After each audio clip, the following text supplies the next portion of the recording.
Vamos a ir iniciando la clase de ahora. Bueno, esta semana toca hablar un poco sobre el tema de las fuentes documentales de la época republicana. Vamos a hablar del siglo XIX.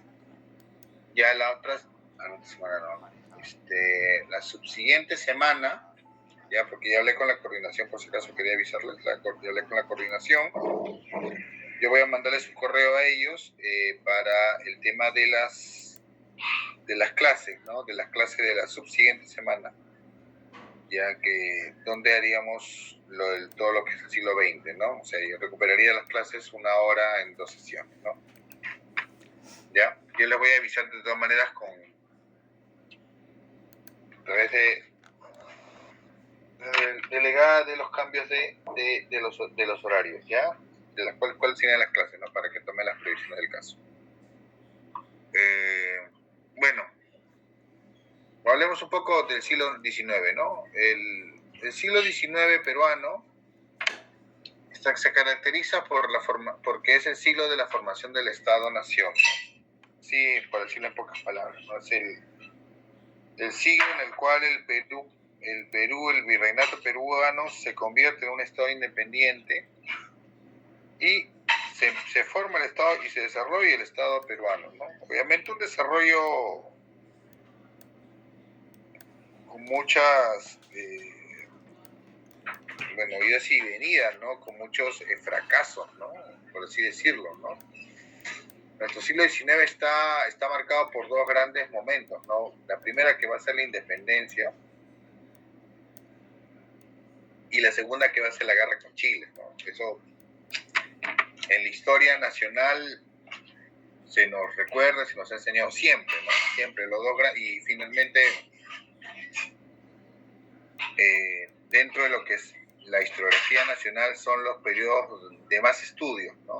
Donde hay más estudios, ¿no? Ahora, por ejemplo, estamos viviendo en una época del bicentenario de la independencia, ¿no? Entonces en este contexto ha habido un incremento en la cantidad de estudios, ¿no? Dada la coyuntura, ¿no? Y así ha sido. Realmente en las efemérides más importantes hay este tipo de desarrollo. O sea, bueno, el siglo XIX, ¿no? Como ustedes pueden ver en la diapositiva, generalmente tiene una división, ¿no? Se coge un poco la clásica división de Jorge Basadre, ¿no? Combinada con ya algunas estudios más recientes, ¿no? La primera etapa, que es obviamente el tema de la independencia, está relacionado con la independencia y la creación de la República, es decir, el momento en el cual, en un proceso de una coyuntura internacional, hay una crisis de la monarquía española y se produce pues el quiebre de la ruptura, ¿no? De las colonias americanas con España, ¿no? Y en ese contexto está el Perú, ¿no? El Perú como tal, ¿no?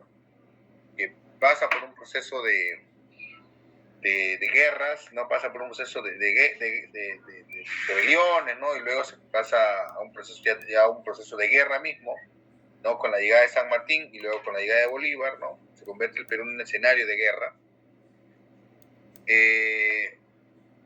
Y en ese contexto, mientras se desarrolla la guerra, se forma la República, ¿no? Hay todo un debate en el siglo inicios, en 1820 al 22, hay todo un debate sobre cuál era el destino del Perú, ¿no? Si sería una monarquía constitucional, ¿no? O sería una república, ¿no? Finalmente gana el bando republicano, ¿no? Con la promulgación de la primera constitución peruana, ¿no? La constitución de 1823. Esa sería la primera constitución, ¿no? No se olviden de eso, ¿no?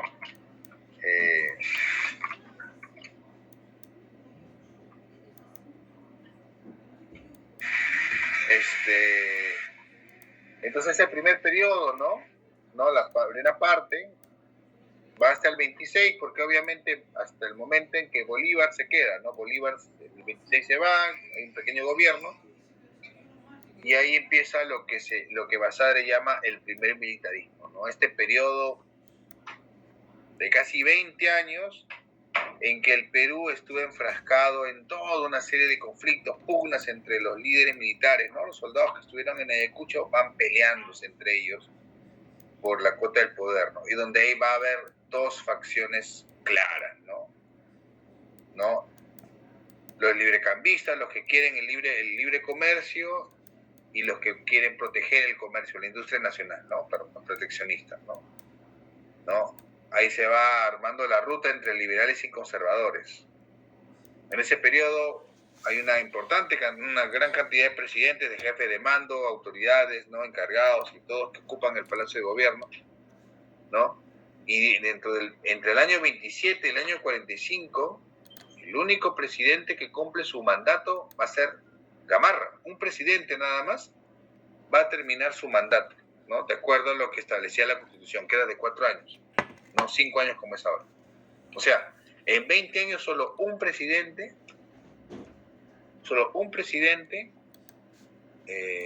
pudo terminar su mandato. El resto fueron cambiando, golpe de Estado, ¿no? Tipo Lamar, ¿no? Orbegoso que se mete en Santa Cruz, ¿no? Y el segundo gobierno de Gamarra, que es corto porque fallece justamente en la batalla de Ingavi, ¿no? Justamente como está en el cuadrito este famoso documento. Pero es un periodo de inestabilidad, de falta de desarrollo, ¿no? De un proyecto nacional a trunco, ¿no? No había una política estable, ni monetaria, ni cultural, ¿no? Y eso va a cambiar a raíz del descubrimiento de un recurso natural, que va a ser el guano, ¿no? El guano se va a convertir en la herramienta, en el instrumento para una clase, una élite que quiere reformar y transformar al país, ¿no? Manteniendo obviamente ciertos privilegios, ¿no? Y es por lo que Basadre dice, ¿no? Es una prosperidad, pero una prosperidad falaz, falsa, mentirosa, ¿no? O sea, el país se empieza a enriquecer, y sin embargo no hay un desarrollo, pues, de todo el país, ¿no? No hay una industrialización. El país simplemente se convierte en un país rentista, ¿no? Y hace que el país se convierta en un país que se endeude, ¿no? Y que desarrolle grandes obras públicas, pero a costa de las ventas del guano, ¿no? Un producto que no iba a durar muchos años, ¿no? El auge del guano entre los mediados de los 40 hasta fines de los 60 es el auge del guano.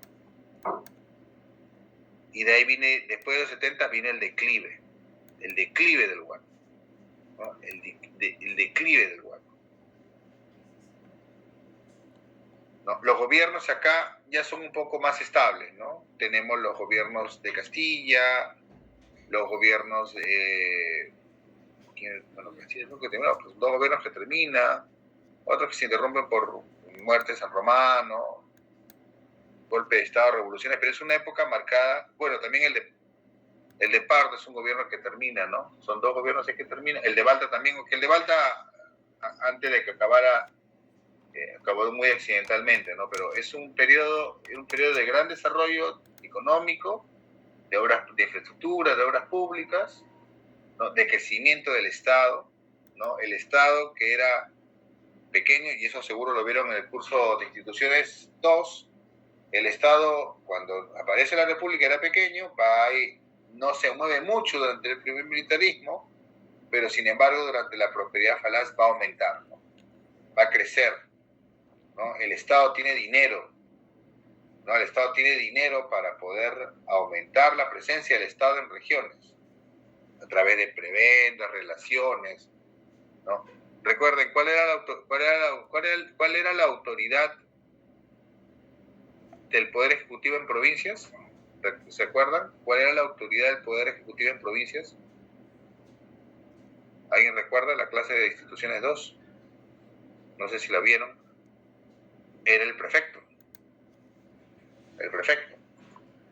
Actualmente existe el cargo de prefecto, ¿no? Pero no tiene esa magnitud que tenía en el siglo XIX, ¿no? El prefecto era el representante del Poder Ejecutivo, del Gobierno Central en provincias. Ese era el prefecto. Tenía un poder importante. Entonces, durante el primer militarismo, los prefectos eran los líderes militares, ¿no? Durante la era del guano ya eso va cambiando poco a poco, ¿no? Porque el Estado central tiene el dinero, ¿no? Tiene el dinero suficiente para poder establecer toda una red, ¿no? De relaciones políticas que permitió cierta estabilidad, ¿no?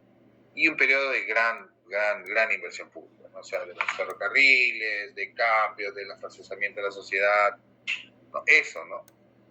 Y en el momento en que hay una crisis económica debido, pues obviamente, a los grandes gastos que se hicieron por el tema del guano, frente a la caída del guano como producto, o el guano como producto, aparece otro más, que es el salitre.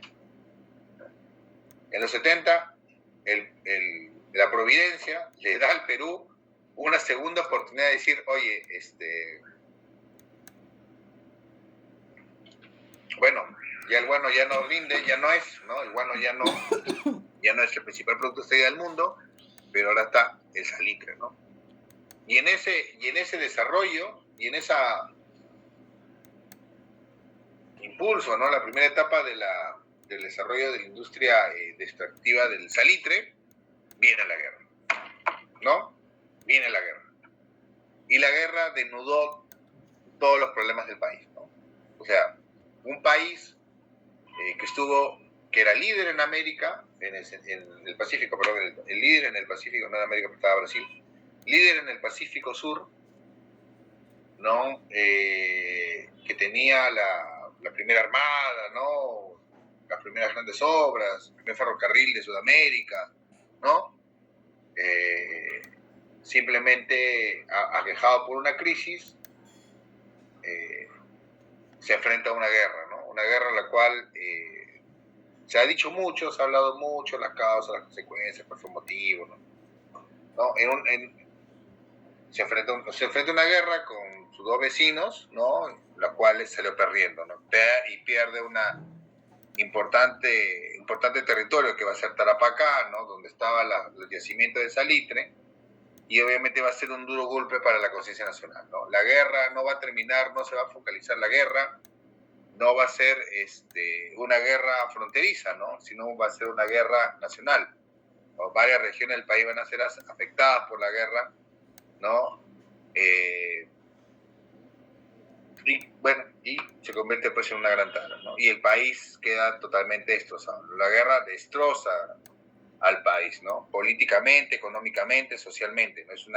Muestra una gran fractura la guerra, ¿no? La gran guerra nacional del Perú, ¿no? Y el Perú estuvo tal cual se inició la independencia, ¿no? O sea, retrocedió más de 50 años, ¿no? Cerca de 60 años retrocedió el país, ¿no? Y ahí viene lo que se va a llamar, acá me equivoqué en una frasecita, perdón, el llamado proceso de reconstrucción nacional, ¿no? La reconstrucción nacional, ¿no? Aunque va a ser ya el proceso final del siglo XIX, que es donde empieza a verse la forma de salir adelante de la crisis económica, crisis política, ¿no?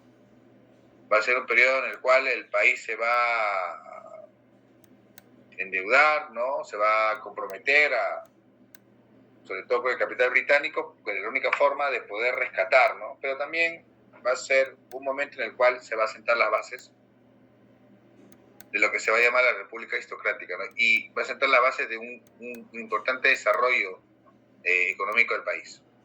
Una cosa que, por ejemplo, me enseñó Carlos Contreras, uno de los importantes historiadores de este periodo republicano, es que el Perú aprendió una lección. El Perú aprendió, y eso puede verse para incluso muchos países, ¿no? El Perú aprendió a no depender, a que su economía no dependa de un solo producto, ¿no? En este caso fue el guano. Antes de la guerra con Chile fue el guano. Solo el guano. Se privilegió y solo se pensó en el guano. No se desarrolló otras economías, ¿no? Y eso va a cambiar después de la guerra con Chile, ¿no? Después de la guerra con Chile, ya se habla de la diversificación económica, ¿no? Es decir, el Perú va a tener un desarrollo económico, porque algunas personas dicen, no, que Perú está mal desde que perdimos la guerra. No, o sea, después de la guerra hay un gran desarrollo económico en el caso peruano, ¿no? Y eso tiene que ver con la diversificación de la economía. Es decir, ya no teníamos el producto, ya no teníamos el guano como principal producto de exportación, porque ya después de la guerra obviamente también había perdido su valor el guano en el mercado internacional, porque guano hasta ahora hay guano, se comercializa guano, ¿no? Y el salitre, ¿no? Que se pierde para siempre, ¿no? El salitre que se pierde para siempre, ¿no? Y ahí en Chile pues hay un desarrollo importante de salitre, pero tampoco no duró muchos años, ¿no? No duró muchos años. Pero el Perú aprende a diversificar, ¿no? Es decir, ¿no? En el norte aparecen las grandes haciendas azucareras, el gran desarrollo azucarero. En el sur, el gran desarrollo de la NAR, Puno, Arequipa, ¿no? Aparece el caucho, ¿no? Por ejemplo, ¿no? Y así, el petróleo, por ejemplo, ¿no? En el norte peruano, ¿no? Parillas, ¿no? O sea, Pariñas, perdón. Entonces, aprende la diversificación. Y así es como cierra un poco el Perú del siglo XIX, ¿no? Un periodo vemos balance de pocos gobiernos que concluyen su periodo, ¿no? La Reconstrucción Nacional solo concluye su periodo el gobierno de Cáceres, ¿no? Porque el gobierno de Manuel Bermúdez, que justamente está en el 94, es por muerte del presidente, ¿no? Y termina pues en un golpe de Estado, finalmente, ¿no? O sea, la revolución, ¿no? Del 1895, que lleva al poder a Piérola y marca el inicio de lo que es la República Aristocrática, ¿no? El periodo de mayor estabilidad política, social, no social no tanto, pero sí, el mayor periodo de estabilidad política y económica del país, justamente la República Aristocrática. Si ustedes ven el trabajo de Alfonso Quirós, también lo resalta, ¿no? Es el periodo, incluso el periodo de menor corrupción en el país, ¿no? Eso ya lo vamos a ver en el siglo XX, ¿no? Entonces, ese es el panorama general del siglo XIX. Entonces, las fuentes que aparecen en el siglo XIX, ¿ya? Vamos a relacionarlas un poco con cómo eran los poderes. Perdón, esto voy a pasar acá. Está un poco desordenado esto. Ya. El tema de las fuentes del siglo XIX son muy diversas, ¿no? Muy diversas, ¿no? Tenemos tanto la documentación administrativa, ¿no? La que proviene de las entidades del Estado, ¿ya? Y en este caso ahí tenemos, en el caso del Poder Judicial, las causas civiles, tenemos las causas criminales, voy a hablar de ellas ahora más adelante, los expedientes judiciales de diversa índole, que también voy a hablar, las colecciones documentales. Lo importante en el siglo XIX es la aparición de importantes colecciones documentales, tanto de leyes, normas, de tratados, ¿no? Del Parlamento, ya vamos a hablar de eso, el viernes vamos a hablar del tema del Parlamento, etcétera, ¿no? Aparecen diferentes compilaciones de textos, ¿no? Aparece también, hay informes de prefectos, informes de autoridades, la prensa juega un papel importante, como hemos hablado anteriormente. Vamos a ya el viernes detallar un poco el tema de la prensa, los diarios personales, las memorias de gobierno, también ojalá esos tres entren en la otra viernes, la verdad. Creo que el 19 era para 3 clases, pero bueno, ya será para el otro ciclo. Las memorias de gobierno son importantes, las memorias que hacen los presidentes, las memorias que hacen los ministros, ya que tienen una rica información. Hay colecciones muy interesantes de memorias, tanto en la Biblioteca Nacional como en San Marcos, también tiene una buena colección de memorias, ¿no? Las memorias de prefectos, que nos dan todo un tipo de información de las regiones, memorias militares, etc., ¿no? Los viajeros, ¿no? También es otra importante fuente de información del siglo XIX, las guías de forasteros, ¿no? Estas publicaciones que se hacían con información geográfica, social, económica de varias partes del país. Las estadísticas, ya las estadísticas también son importantes, por toda la información de costumbres, de riqueza. Yo, bueno, no tengo estadística de Lima, pero no, sí tengo una estadística. Esas se las trataré de enseñar el viernes. Los diccionarios, ¿no? Hay diccionarios de legislación, diccionarios políticos, aparecen, ¿no? Aparecen en el siglo XIX las obras de literatura, los protocolos notariales, los marquesí de bienes, ¿no?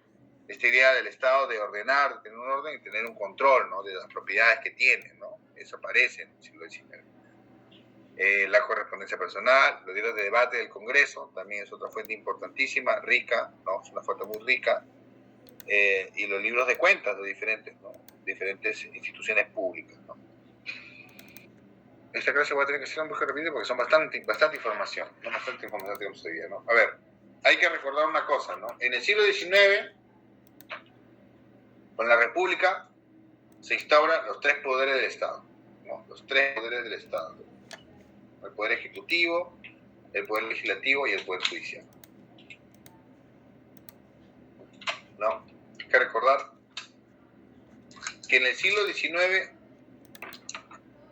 básicamente hubieron pocos ministerios, ¿no? Habían, sí,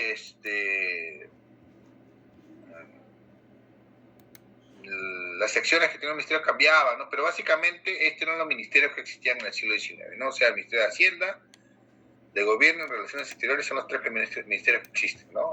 Es decir, en la independencia se quería controlar la economía, formar el gobierno y establecer relaciones con los demás países para conocer la independencia, ¿no? Por eso la creación de esos tres primeros ministerios. Luego ya se va creando el Ministerio de Justicia, que va a incluir todo lo que es beneficencia, el culto e instrucción, ¿no? Ahí va a entrar la educación.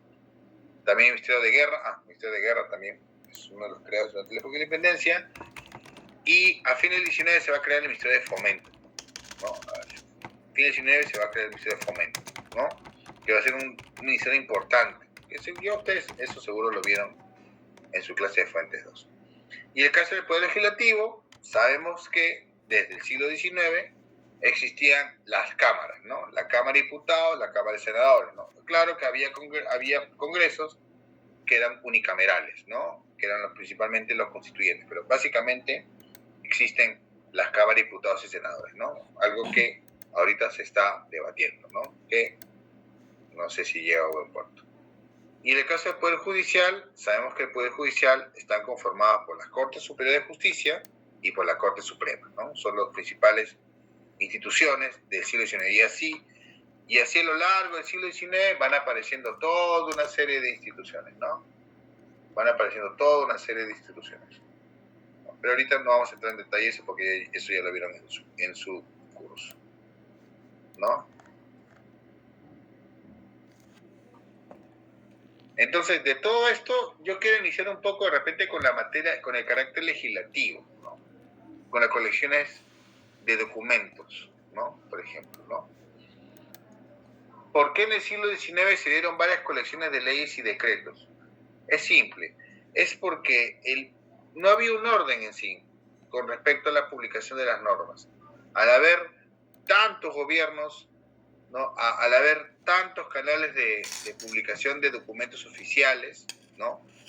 Porque si bien es cierto, ahorita nosotros tenemos un medio de comunicación de leyes, que es el peruano, el Diario Oficial, y el Diario Oficial existe desde el inicio de la República, si bien es cierto, pero en un momento había varios diarios oficiales, paralelos incluso. Y en otro momento las normas no solo salían a través del diario oficial, sino salían de repente a través de algún medio particular o a través de repente algún volante. Entonces había toda una diversidad de lugares donde se publicaban este tipo de normas, ¿no? Y a veces, obviamente, el periódico oficial no tenía la capacidad de repente de publicar las normas en un determinado momento, porque se publicaba una vez o dos veces por semana. Entonces hay un interés por hacer compilaciones de las leyes, tener un orden, ¿no? Y esa va a ser, por ejemplo, la primera, ¿no?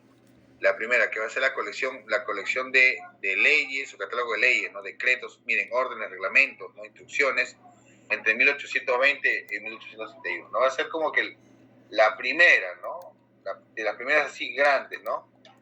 Las primeras así grandes, ¿no? Grandes que van a aparecer. Hasta la colección de Mariano Sáenz Quirós, ¿no? Mariano Sáenz Quirós va publicando, ¿no? Una colección de leyes que va ordenando de manera cronológica, de 1820, ¿no? Entre 1831 y 1854 va publicando 7 volúmenes de estas normas, que van desde el 21 hasta 1840. ¿no? Hasta el 40. ¿No? Hay índices y todo, pero todo es totalmente cronológico y obviamente hay algunas ausencias, ¿no? Y luego, a esta obra de Mariano Sánchez Quirós, ¿no? Esta colección de leyes, existe la de Juan Crisóstomo Nieto, ¿no? Publicada en Huaraz, ya, que complementa la de Quirós, ¿no? Entonces, finalmente, entre ambas son 13 volúmenes, o sea, hay 13 volúmenes de normas, en las primeras de Quirós, que corresponden desde 1820 hasta 1840, y la de Juan Crisóstomo Nieto, que va desde 1841 hasta 1852, ¿no? Por ejemplo. Hay 13 volúmenes de normas, ordenadas de manera cronológica, ¿ya? Y también, ya en el fin del siglo XIX, pues tenemos a Ricardo Aranda, ¿no? Ricardo Aranda va a ser un personaje importante en el sentido de compilar, ¿no? Él era trabajador en varias instituciones públicas y va a hacer ese tipo de obras, ¿no? Por ejemplo, ¿no? Él hace una obra donde está la Constitución del 60, que es la Constitución del vigente, donde va a anotar todas las reformas, leyes orgánicas, decretos, reglamentos, ¿no? Por el caso del siglo XIX. Pero la obra más importante de compilación de normas del siglo XIX va a ser la colección de Oviedo, ¿no? La colección de Juan Oviedo, ¿no? Él va a hacer una colección de 16 volúmenes. Él va a sistematizar las leyes, los decretos, ¿no? Todos los documentos, órdenes, ¿no? Él va a sistematizar, va a dividirlo por temas, ¿no? Y luego temas, secciones, ¿no? Luego cronología y asuntos, ¿no? Pero lamentablemente cayó a que es un poco incompleta, ¿no? O sea, el tema de la Confederación, por ejemplo, no la cuenta, ¿no? Y hay normas que no se encuentran acá, pero sí se encuentran en la colección de Mariano Santo Quirós, por ejemplo. Pero bueno, a veces pasa, justamente porque no hay un orden. Recuerden que las leyes no se enumeran hasta 1904, entonces no hay un control, no hay un control. Entonces, ese es el punto. Entonces, en el siglo XIX, cuando tú hablas una norma, ¿cómo se cataloga? Se cataloga diciendo, ¿no? Ley del 20 de febrero de 1830, ¿no? Quirós sí le da una numeración, pero es por el orden del libro, ¿no? Hay gente que pone ley 900, dice, no, pero Quirós dice, no, ese no es el nombre de la ley, ¿no? La ley se numeran desde 1904. Entonces, bueno, como vemos, ahí en los 16 volúmenes están divididos de acuerdo a los ministerios, ¿no? A los ministerios, ¿no? O sea, los primeros 6 dedicados al Ministerio de Gobierno, Policía, Gobierno, Culto, Obras Públicas, Gendarmería, no Policía, ¿no? En ese momento se le llamaba. Él le da el nombre de Gendarmería, ¿no? O sea, el Ministerio de Gobierno, ¿qué tiene que ver con los asuntos interiores, ¿no? Obviamente, los asuntos interiores, el tema de las prefecturas, obras, ¿no? Culto tiene que ver con la iglesia, ¿no? Las obras públicas, bueno, su nombre ya lo dije, la Gendarmería es la policía, ¿no? Los 7 y 8 es el del Ministerio de Relaciones Exteriores, ¿no? Todo tiene que ver con las relaciones exteriores del Perú, ¿no? Te das cuenta que es muy pequeño en comparación del anterior, que son 6 volúmenes, ¿no? Que es el más grande.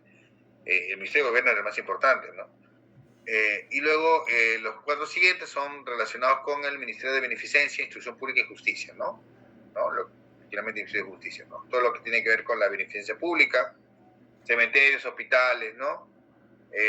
Ahí estaba la salud, ¿no? La instrucción pública, hablamos de educación, ¿no? Se entiende, y justicia, bueno, se entiende lo que es. Y después Ministerio de Guerra y Marina, ¿no? Y después, al final, cerraba con Ministerio de Hacienda y Comercio, ¿no? Fue una obra voluminosa que se publicó más allá de la muerte, ¿no? Manuel Atanasio Fuentes, el murciélago, se va a encargar de la parte de la edición de los últimos volúmenes de esta obra de Juan Oviedo, ¿no? Y así hubieron otro tipo de obras, ¿no? Otro tipo de obras. Bueno. Entonces, estamos entrando un poco primero por el marco normativo para que ustedes conozcan, ¿no? Conozcan ustedes un poco las compilaciones de normas. ¿Dónde se pueden encontrar las normas? En estos libros, ¿no? En estos libros se encuentran, ¿no? Cualquier de repente trabajo, índole que ustedes por ahí quieran encontrar una norma del siglo XIX, las pueden encontrar en este tipo de colecciones, ¿no? Finalmente son como considerados, pues, como casi documentos, son considerados, obviamente, documentos oficiales, fueron promocionados por el Estado, ¿no? Entendiéndose de que ahí puede haber información que es difícil de encontrar de repente en los periódicos oficiales, o en todo caso no está, ¿no? No está. ¿No? Hay muchos decretos que no llegaron a publicarse, ¿no? Y hablaremos un poco del tema de las fuentes de administración de justicia, ¿no? Que finalmente son de las más abundantes. El Perú es un país pleitero, ¿no? Pleitista. Una de las lugares donde ustedes pueden encontrar buen trabajo es un archivo de una corte, ¿no? Hay una cantidad impresionante de documentos, ¿no? Eso viene desde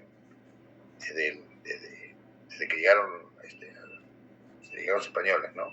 El tema de las causas criminales, las causas civiles, ¿no? Yo quiero hacer énfasis en las causas civiles y criminales del siglo XIX, ¿no? Acá le he puesto un cuadro donde diferencian qué cosa es una causa civil, ¿no? Qué cosa es una causa criminal, ¿no?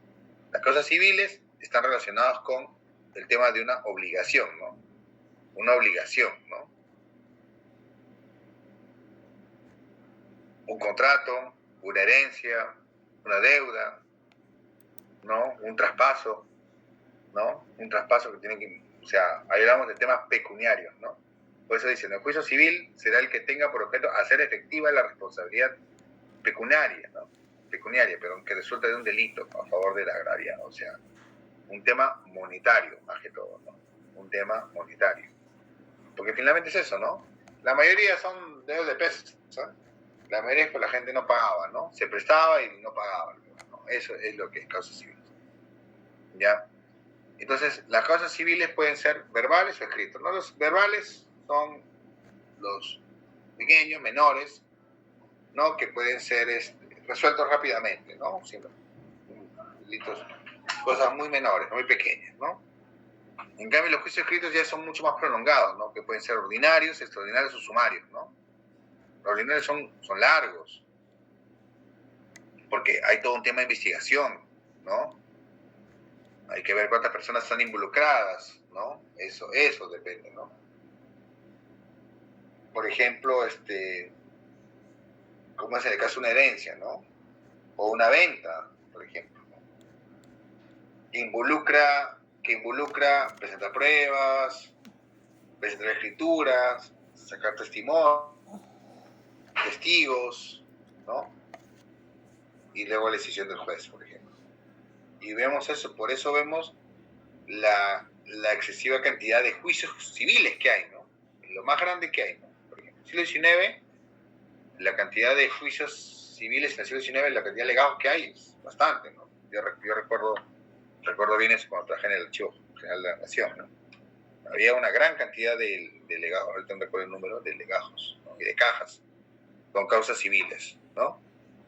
Entonces ahí tenemos ordinarios, ¿no? Los extraordinarios, dicen, ¿no? Aquellos con los que la acción está aprobada, ¿no? Ha pasado, ¿no? Y si se resuelven rápidamente, ¿no? Inmediatamente, ¿no? Ha hecho algo, un delito, algo, y se expropian bienes, ¿no? O una obligación, algo, ¿no? Y otros son los sumarios, ¿no? Los más breves, ¿no? Los más breves, ¿no? Rápido, directo, ¿no? Un juicio sumario, rápido y efectivo, ¿no? Y en el caso de las criminales, ¿no? Es para castigar un delito, ¿no? O sea, en el civil buscas un reconocimiento de una deuda, ¿no? En el caso de la causa criminal tú buscas un castigo, ¿no? Tú averiguas cómo fue un delito, quién fue, quién lo hizo y cómo lo castigas, ¿no? Aplicar lo que dice la ley, ¿ya? Entonces ahí la justicia peruana del siglo XIX establece toda una serie de juzgados, ¿no? El tema de las faltas, ¿no? Hurto, estafa, que no excede 50 pesos, ¿no? Por ejemplo, ¿no? Ya había una sentencia. Acá te roban un celular actualmente y no sé, no hay una sentencia ni de servicio comunitario, por ejemplo, ¿no? Por ejemplo. Una falta pequeña, 50 pesos es mucho dinero, ¿eh? 50 pesos por peso. A ver, si un periódico costaba R$1 y cada 8 reales era $1,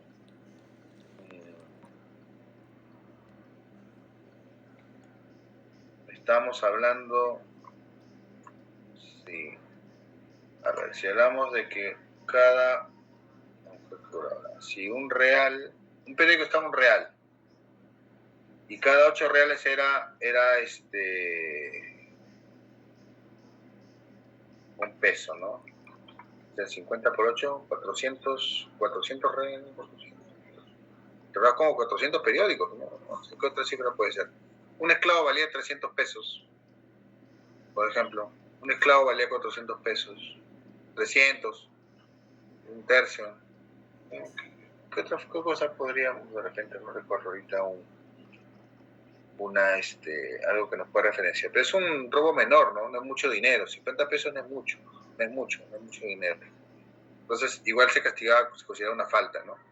Y luego tenemos el tema de los delitos comunes, ¿no? Los delitos comunes, por ejemplo, ¿no? Los delitos comunes, el homicidio siendo el más importante de todos, ¿no? También tenemos los delitos eclesiásticos relacionados con el tema de los militares, ¿no? Y también delitos de ciertos funcionarios públicos, por ejemplo, ¿no? Funcionarios públicos. O sea, más o menos es lo que veían. Ahí ven ustedes un poco la diferenciación entre las causas civiles y las causas criminales. La misma composición de los expedientes son distintos, ¿no? Son totalmente distintos, ¿no? Por un lado, las causas civiles, hay que presentar las pruebas, ¿no? Documentos. Las causas criminales, seguro vamos a encontrar algún informe de la prefectura, ¿no? De una comisaría, no sé, hay muerte, una partida, ¿no? Etcétera, ¿no? Por ejemplo. La misma estructura es totalmente distinta, ¿no? Aparte obviamente, del contenido. Realmente los expedientes civiles son mucho más grandes, ¿no? Que los criminales, ¿no? Claro, dependiendo también qué tipo de expediente también, qué tipo de crimen, ¿no? Hay crímenes mucho más grandes. Y en el caso de las fuentes propias de la Administración de Justicia ya son diversas, ¿no? Son diversas, ¿no? Obviamente, las primeras tienen que ver con los tipos de documentos administrativos, ¿no? O sea, los documentos que recibe el presidente de la Corte, ¿no? La Corte Superior, ¿no? Consulta de aplicación de ley, hay consultas, o sea, ¿no? Hay consultas a los expertos, ¿no? El legislativo, y cómo aplico determinada norma, actas, ¿no? Expedientes de jueces, fiscales, escribanos, ¿no? Etcétera, etcétera, ¿no? Los grados de abogados, ¿no? Hay, igual que en la época colonial, hay un registro, ¿no? Hay un registro, ¿no? Los abogados necesitan un permiso para trabajar. Recuerden que el Colegio de Abogados viene de 1808, ¿no? ¿Ya? Por ejemplo, ¿no?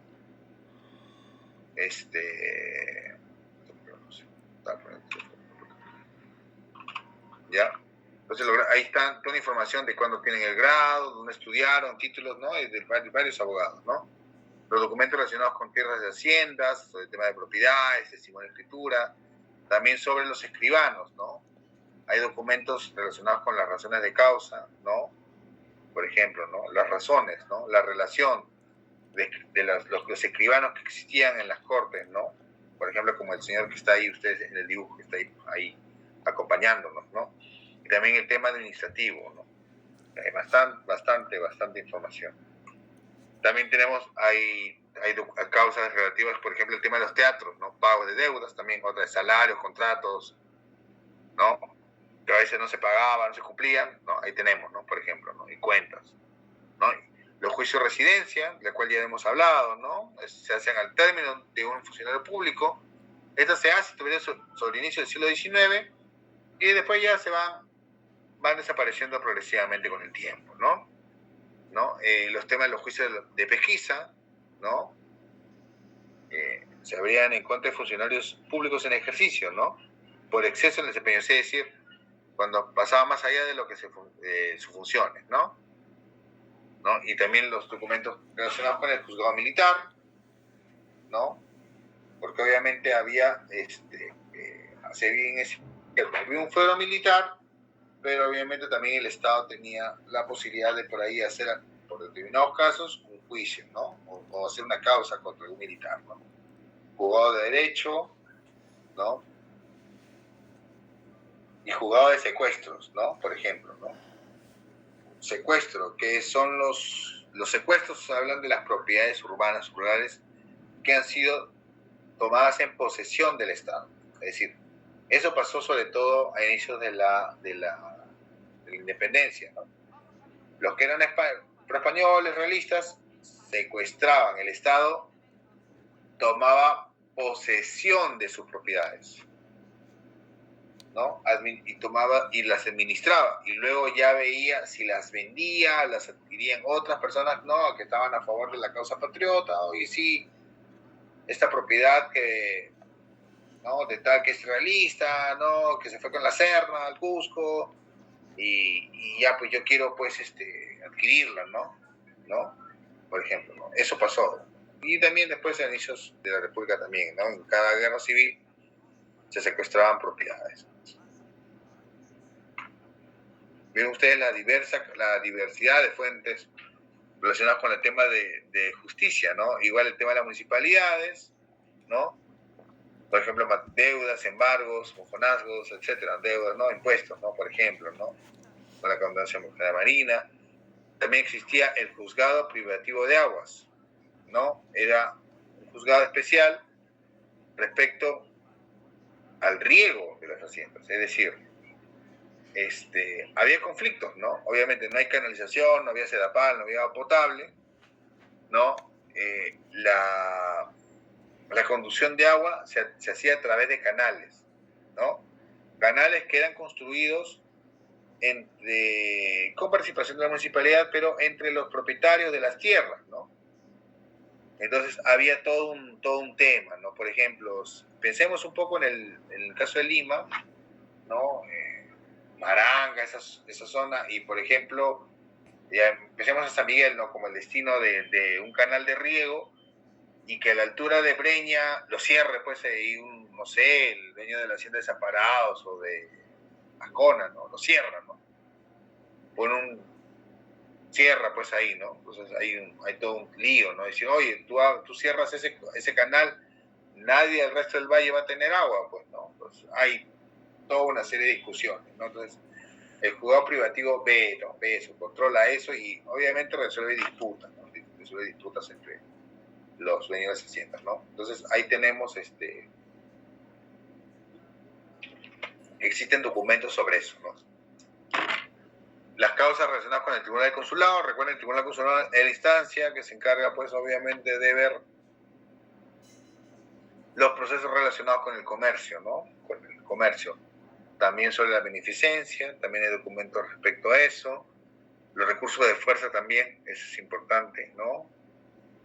Que son reclamaciones, ¿no? Que se siente agraviada por un juez eclesiástico, por ejemplo, ¿no? Una persona que se siente agraviada por un determinado juez en otro fuero, por ejemplo, en el fuero eclesiástico, ¿no? El fuero eclesiástico, el fuero de la iglesia, va hacia un juez de carácter secular, ¿no? Es decir, oye, ¿sabes qué? Este juez de carácter eclesiástico, me siento agraviada por esta persona, la forma como está llevando un juicio, y obviamente va hacia el secular, ¿no? Son recursos que existen, ¿no? Que existieron en el siglo XIX, ¿no? Y también importante, ¿no? Lo que es el tema de la libertad de imprenta, ¿no? Va a haber un juzgado especial para el tema de la libertad de imprenta, ¿no? En el Perú, en el siglo XIX, no se habla de libertad de prensa, se habla de libertad de imprenta. Y eso fue dado por una ley en 1823. O sea, no, San Martín ya se había declarado, pero la norma que rige todo el siglo XIX, hasta bien entrado el siglo XX, va a ser la ley de libertad de imprenta de 1823. Eso recuerdan. La ley de imprenta de 1823 va a ser la que va a regir todo el siglo XIX y buena parte del XX, hasta los 30, creo, si no me equivoco, o el siglo XX. ¿Ya? Y esta norma, salvo en determinados periodos, esta norma lo que creaba era el juzgado de imprenta, ¿no? Se crea una institución que es el juzgado de imprenta, en el cual se nombraba a los jueces, personas naturales, para que evalúen o no si un impreso había violado la ley. La ley permitía cualquier tipo de publicación si es que no manchaba la honra, ¿no? De manera súper, sin pruebas, ¿no? Y si iba o era sedicioso o iba contra la iglesia, ¿no? Se podía imprimir libremente, pero ya en el siglo XIX pues, había de todo, pues de todo se decía, ¿no? Eso es típico, o sea, ¿no? Y algunos sí iban, había todo un procedimiento para el tema, ¿no? O sea, por ejemplo, si yo denunciaba un periódico, que este periódico, determinado artículo, insulta a mi honra, inmediatamente se formaba el juicio. Lo primero que hacían era, iban a los lugares de venta del los periódicos, obviamente estamos hablando de muchos, se llevaban todos los ejemplares que encontraban, ¿ya? Iban al lugar donde se imprimió el libro, ¿no? Perdón, el libro, el periódico, iban a la imprenta del periódico y le pedían como los artículos, generalmente estos artículos, los llamados comunicados, eran artículos anónimos, ¿no? ¿Ya? Era la principal fuente de recursos. Los periódicos en el 19, bueno, por lo menos hasta buena parte del siglo XIX, vivían de la publicación de estos artículos llamados remitidos o comunicados. O sea, era un artículo donde simplemente yo escribía para insultar a otra persona. Y yo pagaba para publicarlo. Yo pagaba. Y los periódicos vivían de eso. ¿Quién es el principal periódico que vive eso? El Comercio. El Comercio en sus columnas publicaba un montón de remitidos y vivía de eso. No vivían de la publicidad, vivían de eso. Vivían de publicar artículos. Las personas pagaban para ventilar sus asuntos personales o cualquier otro asunto en la prensa. Eso era el poder de la palabra escrita. Eso era. Entonces, iban donde el impresor, ¿no? Le decían, ¿quién escribió todo el artículo? Y él tenía que mostrar el original, ¿no? Sí, esta persona está en el original, ¿no? Porque si no, el que iba impreso, el que iba preso era el impresor, ¿no? Él iba preso. Y varios fueron llevados a la cárcel, varias veces, ¿no? Durante el siglo XIX fueron saqueados y levantados, ¿no? Varios fueron incluso amenazados de muerte, ¿no? Golpeados, ¿no? Apaleados. Y así se formaba pues el jurado de imprenta. El jurado de imprenta determinaba o no, o sea, había una violación, ¿no? a la ley del 23, ¿no? Se nombraba personas, ¿no? Notables. O sea, muy parecido a los juicios que vemos en la televisión, ¿no? Aunque en la televisión vemos que en Estados Unidos son por sorteo, pero ahí se invitaban notables, ¿no? Notables que se encargaban de ver este tipo de juicios, ¿no? De la libertad de imprenta. Ya, también, bueno, tenemos el Consejo Penal Permanente y el Tribunal de la Acordada. También es un tribunal que existe por un determinado tiempo en el siglo XIX, ¿no? Ahí están las causas criminales, ¿no? Donde se enjuiciaban a los salteadores de caminos. Es decir, estas personas que estaban alrededor de las ciudades y que asaltaban a las personas que pasaban por ahí, ¿no? Había un juzgado especial, el Tribunal de la Acordada, ¿no? Y también, para cerrar el tema de las fuentes de la Administración de Justicia, tenemos los expedientes de los jueces, ¿no? También, así como tenemos los grados de abogados, tenemos expedientes de los jueces, ¿no? Las hojas de servicio, documentos, ¿no? Esos son, por ejemplo, todo el tipo de documentos que se pueden encontrar relacionados con la materia, con la Administración de Justicia. Bueno, vamos a tener una pausa por aquí porque voy a pasar la lista, ¿ya? Y de paso para contestar un par de mensajes que me están llegando por acá. Ah.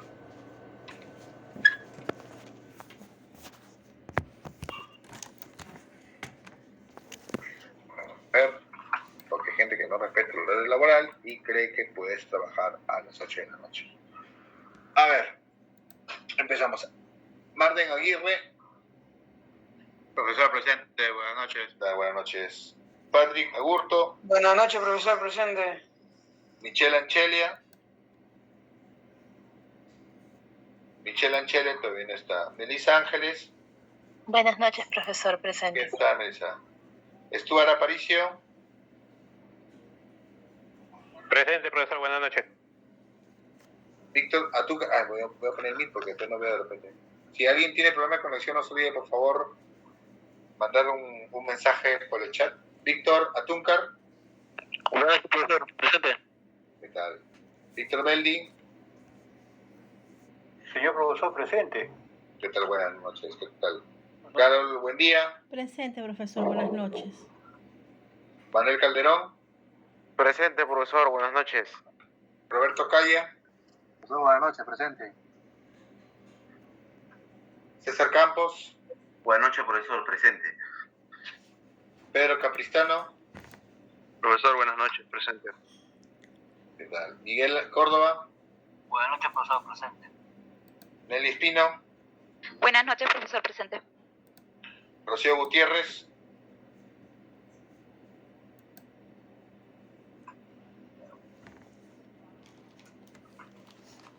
John Guamaní. Presente, profesor, buenas noches.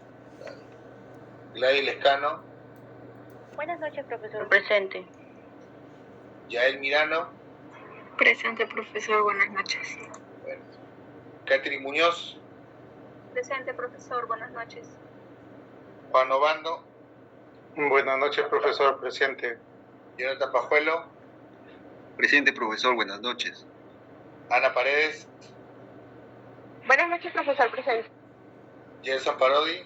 Presente, profesor, buenas noches. Pascual Ramos. Presente, profesor. Buenas noches. Buenas. Jorge Sarmiento. Presente, profesor. Buenas noches. Luis Simón. Luis Simón. Presente, profesor, buenas noches. Gonzalo Suárez. Buenas noches, presente. Kiara Tirado. No está tirado. Miguel Velázquez. Buenas noches, profesor, presente. Alan Zavala.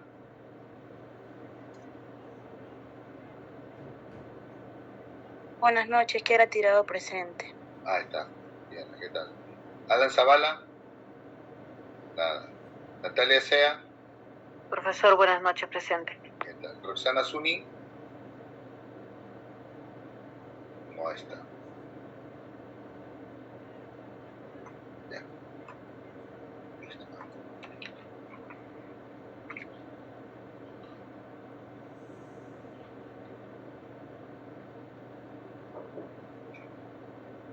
Ya. A ver, entonces continuamos. Todavía tenemos media hora más y bien, hay más diapositivas.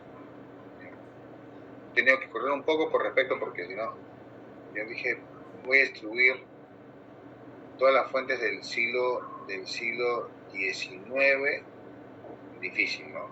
Pero bueno, me voy a centrar en las iniciativas y el otro viernes, prensa, viajeros, memorias. No puede alcanzar porque ya hemos hablado ya anteriormente un poco de la prensa, pero también y de la fotografía ya también hemos hablado. Bueno, otra fuente importante son los códigos, ¿no? Los códigos en el siglo XIX, ¿no? Hacemos un pequeño repaso. Entendemos de que las leyes, las normas que nos rigieron durante la colonia son las llamadas leyes indias. Ya hemos hablado del tema de las normas de indias, creo que grosso modo en una clase anterior, ¿no? Que es la compilación de normas, ¿no? De todas las indias, ¿no? Que se aplica a todas las colonias, ¿ya? y donde se regula toda la vida política, económica, ¿no?, de los pobladores, ¿no? Todo, ¿no? Cómo, en determinados casos, cómo hay que actuar. Entonces, cuando llega la independencia, bien, llega la independencia, pero y se hace la Constitución, la del 23, ¿no? Se establece la República, la división de poderes, ¿no? Los tres poderes, bueno, había 4 poderes, ¿no? El cuarto era el poder electoral, según la Constitución del 23, ¿no? La aplicación de justicia, ¿no? La división territorial, todo se establece, todo eso, ¿no? Perfecto. Pero en la materia de la vida cotidiana, ¿cómo las normas de la vida cotidiana, cómo se mantenían? No había otra forma de que mantener las leyes de Indias, ¿no? Y es lo que ahí los historiadores del derecho hablan del periodo de derecho intermedio, ¿no? Ese periodo en el cual de la República, donde está vigente la codificación, está vigente la ley de Indias, y se va viendo una forma de crear un código propio peruano, propio del Perú, ¿no? Y eso va a demorar. Y miren qué relación tiene con lo que hablamos al inicio de la clase, ¿no? El primer Código Civil peruano es de 1852, es decir, 30 años después de la proclamación de la independencia, ¿ya? Se da el Código Civil. En esos 30 años hubo proyectos de hacer códigos, pero nunca hubo un código finalmente que fuera aprobado, ¿no? Hay un proyecto de Bolívar primero, un proyecto de Vidaurre. En el 36 entra en vigencia el Código de Santa Cruz, ¿no? Pero que breve, ¿no? Pues Santa Cruz se ha derrotado nomás en el 39, ¿no? Es breve, el Código santacruzino, ¿no? Que es un código inspirado en el código francés, ¿no? Pero de ahí no hay código.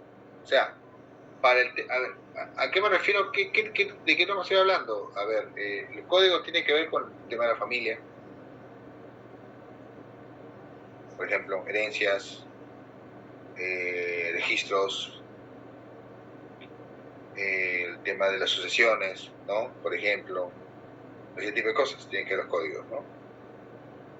El tipo de comercio, ¿no? Cómo tienen los contratos, ¿no? Etcétera, etcétera. Todo eso estaba en los códigos, ¿no? Cómo se tenía que manejar. Y no había forma, ¿no? Lo único, como le digo, la única forma era conservar todavía las leyes de Indias, pero luego se fueron reemplazando algunas normas con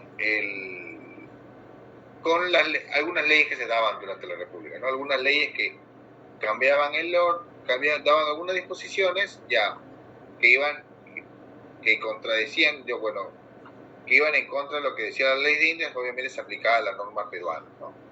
Se aplicaba a la norma peruana. Pero no va a ser hasta 1852, ¿no?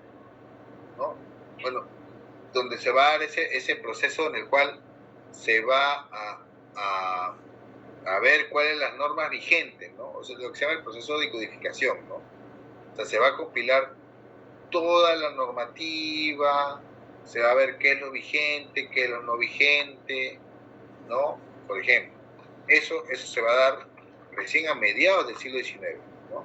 Recién a mediados. Se va a hacer todo este trabajo, ¿no? Todo este trabajo, va a haber toda una serie de proyectos que se van a dar, ¿no? El proyecto de 1847, por ejemplo, ¿no? Se va a dar, ¿no? Se va a hablar de los derechos, quiénes van a hacer, y se va a crear ya finalmente una comisión. Finalmente se va a crear una comisión ya, y va a crear este código, ¿no? Este código, el Código Civil del año 52, que es el primer Código Civil de la República, ¿no? El primero en su tipo en Hispanoamérica, ¿no? Hecho acá. Claro, obviamente hay una inspiración francesa, ¿no? Así hay una inspiración francesa, pero es hecho por peruanos, ¿no? Es hecho acá en el Perú, ¿no? Por cubistas peruanos se encargan de hacer este código, ¿no? Sí, que tiene, bueno, cosas tradicionales, todo eso, sí, lo tiene, ¿no? Pero es nuestro primer código, ¿no? Es el código que finalmente va reemplazando todas las órdenes de la ley de India, ¿no? Entonces, como vemos, el primer libro, vamos a hablar rápidamente, ¿no? Cómo se compone el Código Civil, ¿no? O sea, para que entiendan ustedes qué es lo que tiene, ¿no? El Código Civil del año 52, ¿no? Que va a durar hasta 1936, ¿no? Está compuesto de 3 libros, ¿no? El primero tiene que ver de las personas, sus derechos y derechos de familia, por ejemplo, ¿no? Es decir, ¿no? Lo de los nacidos y por nacer, ¿no? De los varones y mujeres, los mayores y menores de edad, habla de los capaces y los incapaces, el tema del Estado civil, ¿no? La dependencia, independencia, peruanos y extranjeros, vecinos ausentes, ahí también están los clérigos, hay un título dedicado a los ingenuos, siervos y libertos, ¿no? La manutención, por ejemplo, ¿no? Ahí, por ejemplo, habla de eso, ¿no? ¿Qué más? Acá está, ¿no? Los pactos antes de otra persona, ¿no? Por ejemplo, ¿no? El libro 2, ¿no? Habla ya del tema de las cosas, ¿no? Las propiedades, ¿no? Los modos de adquirir los derechos de las personas, ¿no? La herencia, ¿no? Entonces, ahí hablamos de, ¿qué cosa? De las hipotecas, las fianzas, ¿no? Las obligaciones, las particiones de herencia. Eso es lo que hace el Código Civil, ¿no? Y parecido a lo que ahora nosotros estamos regidos bajo el Código Civil de Kenia, el 84, ¿no? Estamos regidos, ¿no? Por ejemplo, una cosa que por ejemplo establece el Código Civil del 84 es que, por ejemplo, ya no existen hijos ilegítimos y legítimos. Eso ya no existe. En el siglo XIX eso era claro, obviamente. Un hijo natural, un hijo ilegítimo no tenía los mismos derechos que un hijo nacido dentro del matrimonio, ¿no? Eso, por ejemplo, ¿cuándo cambia? Cambia en el Código Civil del 84, por ejemplo, ¿no? Cambia, ¿no? Y el libro tercero ya tiene que ver con el tema de las obligaciones y los contratos, ¿no? Ahí establece, ¿no? Establece toda una serie de disposiciones, ¿no? Básicamente, pero ahí lo más rico, lo más importante, obviamente, ahí es la parte del libro primero, ¿no? Está la parte que rige cómo funcionar, o sea, en lo cual podemos saber cómo era la sociedad, ¿no? El tema de la herencia, de nacidos, etcétera, ¿no?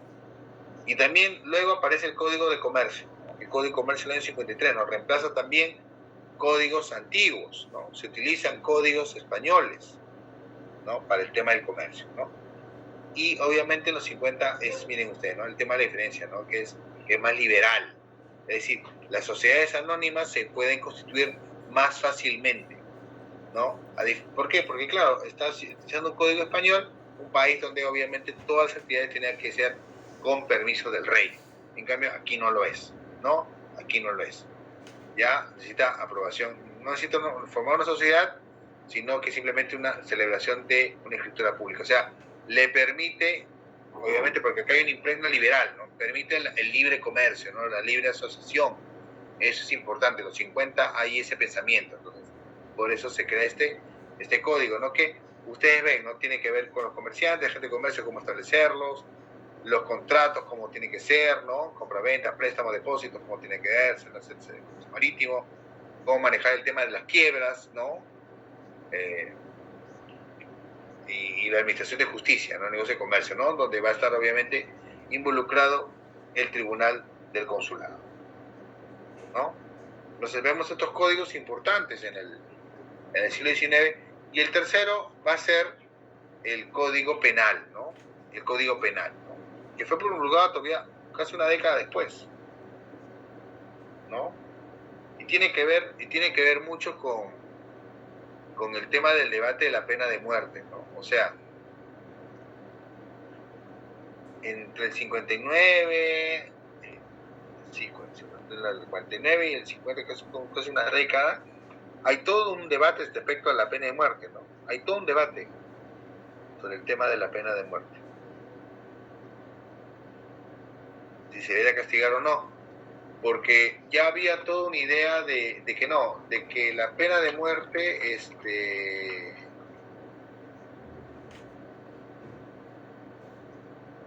no era la solución, ¿no? Había espíritus, ¿no? Había espíritus ¿cómo se llama? De que el reo tenía que ser, salvado, educado, ¿no? Educado, salvado y educado. Entonces, justamente para los 60s, antes de los 60s, se crea una comisión, ahí hay un Gregorio Paz Soldán, sí, o no, Mariano Felipe Paz Soldán, perdón, que se envió a Estados Unidos para ver cómo era el tema de las cárceles. Ya es cuando él viene acá y se crea y se construye la penitenciaría de Lima, por ejemplo, ¿no? La penitenciaría de Lima, ¿ya? Entonces, se privilegia el tema de salvar al reo, ¿no? De ver muerte, simplemente socializarlo, devolverlo hacia la sociedad. Eso es lo que pasa en el siglo XIX. Y finalmente, bueno, la pena de muerte solamente la tradición nuestra es, de ahí viene el origen de que solamente se da en casos de traición a la patria en tiempo de guerra, ¿no? Que es lo que recoge la última codificación, ¿no? Bueno, y el Código Penal, ¿no?, del siglo XIX tiene vigencia hasta 1924, ¿no? O sea, ya estos al siguiente siglo ya quedaron totalmente obsoletos, ¿no? Y una publicación importante para la legislación peruana del siglo XIX va a ser el Diccionario de la Legislación de Francisco García Calderón. Francisco García Calderón, importante abogado, ¿no? Abogado, y que fue presidente del Perú, ¿no? Fue presidente provincial, recuerden ustedes, el famoso gobierno de la Magdalena, ¿no? El gobierno de la Magdalena, ¿no? Él fue un jurista, un importante jurista, que en el siglo XIX hace un diccionario, ¿no? Un diccionario donde trata de sintetizar un poco la legislación de aquella época, ¿no? Es decir, en base a determinados temas, ¿no? O sea, cada entrada de ese diccionario, estaba relacionado con alguna norma, ¿no? Entonces, por eso ese diccionario fue muy importante. Apareció por primera vez en 1860, ¿no? Reemplazó un antiguo diccionario de legislación, ¿no?, del año 31. Ahí justamente Jorge Basadre, ¿no? La verdad, destaca la obra, dice, un cuadro ordenado, completo, serio, usa la legislación vigente, o sea, trata de que el diccionario orienta a las personas sobre un determinado tema, cuál es la legislación que está vigente, ¿no? Y ahí ve todo lo que es civil, mercantil, penal,